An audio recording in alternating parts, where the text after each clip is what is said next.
Isang mapagpalang araw na naman mga mamshi, mga idol, at dahil nga po ayan, ang lakas na naman ng ulan, tuwan-tuwa na naman po ang ating mga halaman.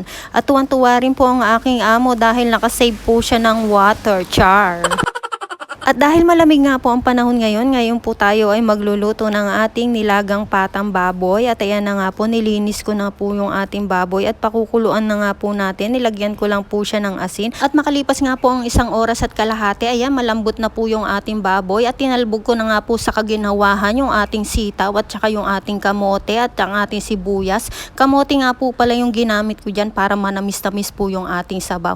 Takpan lang po natin at dahil kumukulo na naman po, itatalbog na naman natin sa kaginawahan yung ating repolyo. Ayan po. Ito pong repolyo, mabilis lang naman po itong maluto kaya pinanghuhuli ko po lagi.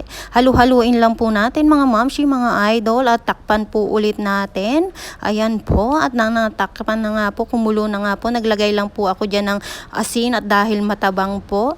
At dahil wala na nga po pala kami mga mamshi, mga idol, na pamintang buo, pamintang durog na lang po yung ginamit ko. Ayan. Masarap-sarap na nga rin po yan. Bagay na bagay sa malamig na panahon.